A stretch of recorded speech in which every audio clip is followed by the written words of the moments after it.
They told her the first one was an accident, Virgin River, one of Netflix's most watched shows ever. And the industry called it luck, called it a fluke, said the timing was right. Anyone could have done it. So she did it again.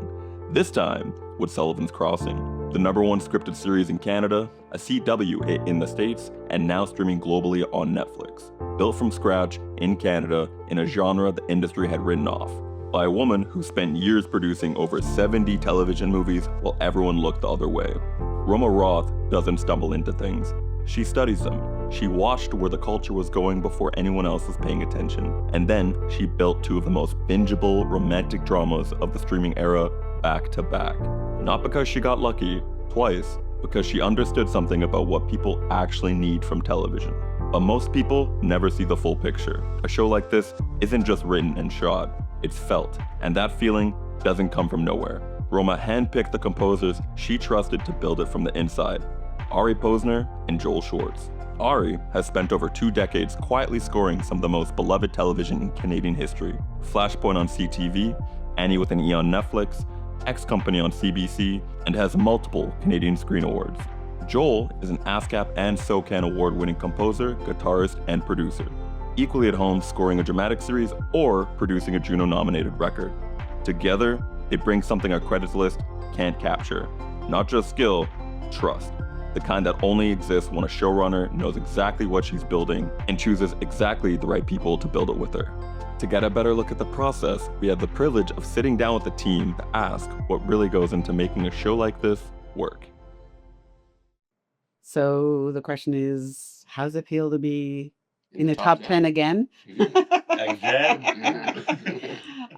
It's great. I mean, particularly since it's season 3 that's playing on Netflix in the top 10. So that's actually a season that's already aired on CTV and Crave in Canada. So it's very gratifying to see, I guess, the our hard work and the fruits of our labors coming, resonating with people still. When you brought Ari and Joel in, what did you tell them the show needed to feel like? I think, one of my big notes to Arya and Joel was that it should be living in this kind of world of unrequited love, kind of this mid-range, emotional, kind of musical chords, and the instruments should be organic because we wanted to make sure that this series would continue over time and not feel dated. And I saw an article saying you wanted to prove Virgin River wasn't a fluke. Now that Sullivan's Crossing is in the Netflix top 10 again, do you feel like you proved it, or does the bar just keep moving? When you start on a show that does so well that you want to make sure that you're not following it up with a show that doesn't resonate with a global audience. And I think that we've been in the top 10 and we've been #1 in the US, #3 on Netflix in the world, which is pretty great accomplishment. So yeah, I definitely think we've accomplished what I had set out to do to prove that, we're not just a one-hit wonder, but that we can follow it up with continued shows that resonate deeply with a global audience. Was there a scene where the music surprised you, where it took the story somewhere you perhaps didn't expect? I hope not. We worked really hard not to have that happen. Yes, that's when I give notes. I'm just kidding. But no, I think that, I think that working with Joel and Ari has been an, exceptionally wonderful experience because Ari is a master at this gentle piano that really, it's subtle, but really moving. And Joel has this amazing ability to capture emotion with guitar and the strings that he brings to it. So it's just been a really wonderful partnership. And so am I surprised? They surprise me every episode with wonderful music. Is there anything you want to highlight that audience members might miss, either from the 3rd season or going into the 4th? There's a lot of thought that goes into the score and the needle drop and making sure that those kind of work together seamlessly. I think that every time you hear the theme song and then Ari or Joel have created a piece that kind of either leads into it or leads out of it in a very kind of non-obvious way. There's a lot of really hard work that goes in, from the team with respect to making sure that the music supports the emotion of the characters without becoming kind of the central character itself. And that's a really impressive talent that I don't think everybody have. There's a lot of restraint that goes in, a lot of thought that goes into this restraint, I think. For it to be underscore and not a music video. Well, you were also, I remember you were saying you've never played the guitar this quietly, Right. right? It's Really so quiet. gentle, Yeah. and the preamps turned up Yeah. like crazy. How do you two actually work, and who brings what to the table?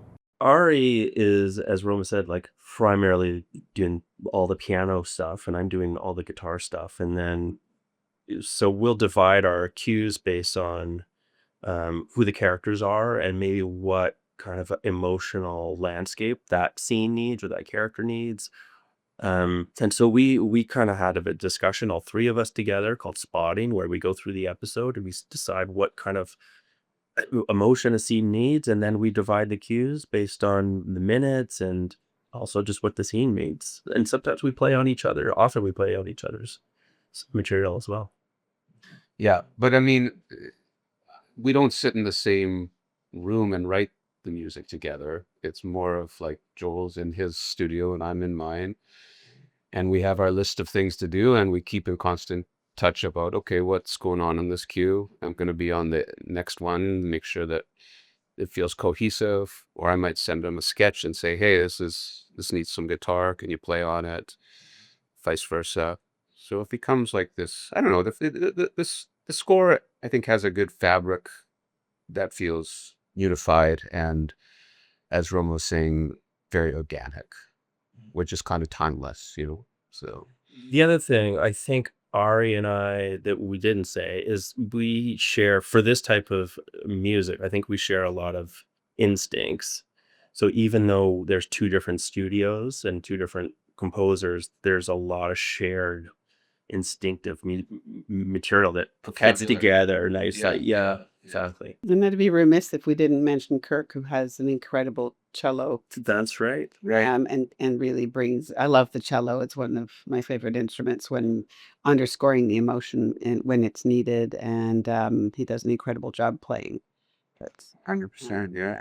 Was there a cue that went through 10 versions before it finally clicked? I think the highest I've ever gotten to so far is 0.8 in versions. So Haven't got to 10 yet. yeah, I mean, I haven't got to 10, and I usually say Let's do it. if I get into double digits, that's I'm getting a call from his lawyer. So I agree on all points. I think the only thing is, in the collaboration, trust is built. Like, we have to trust each other and trust that we all have the show's best interest in the bigger picture at heart. Like, we want it to be great, and so there's lively, passionate discussion, and then it's better for it. But we have this other character that we forgot to mention. Less is more. Less is more. So they're going to credit him for an explanation. So when we feel something's not working, we always go and talk to less is more. He tells us that less is more because yeah. Or what's the other one? Is it Dead Man Walking? Like nicknames for our cues, and Yeah. yeah, there's some inside baseball jokes. Yeah. But yeah. What's a moment in the score that you're proudest of that most viewers might not consciously notice?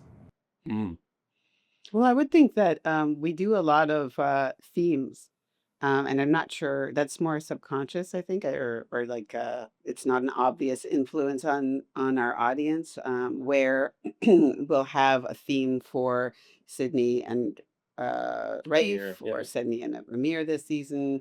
Cal and Maggie, Cal and his ex-wife or dead wife rather, and then Joel and Ari will They'll evolve. Yep. and do variations on a theme Mhm. based on those.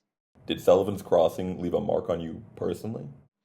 How to change it. in terms of how you write. Well, Yeah. like I think the answer for me and for us there is, like, we spend so long with these characters. We're really we're looking at these scenes again and again, and these characters, their whole arc, and considering. So they're almost real to me, to us. So when I think of Maggie, I think of as almost a person in my life. So in a way, like, they do leave a mark because it's like I'm so invested in it. And we want viewers to feel the same ultimately. Yeah. For me, it sort of reminds me how good music can sound when it's small. Like you don't need to be Hans Zimmer making a big orchestra, which has kind of been done to death. Not that it's bad in certain situations, it's good, but like, try sounding awesome with just a one guitar or one piano or a guitar and piano and a little bit of strings. And like that's for me, that's a great challenge. And it just reminds me of how beautiful these instruments can be just on their own. So The limitation kind of adds to it. it does, yeah. I think that's a good way of putting it. Yeah. And final question, what's next? And how does this show set the bar for what you take on next? My company has a lot of shows in development right now. Summer romance drama series. We have the next Robin Carr book series, which is called Thunder Point, which is in the same universe, but this time it's with a male protagonist with a mystery through line. So that'll have a little different feel musically to it than the other two shows, and particularly this show. But yeah, I mean, we'll see where the winds blow, as they say. It's worth people knowing that just so much hard work, intention, and passion goes into the show. We're talking about score here, but at every stage of development, from production, the writing, production, to post-production, there's so much human enterprise and talent that makes this show as polished and hopefully resonant as it is.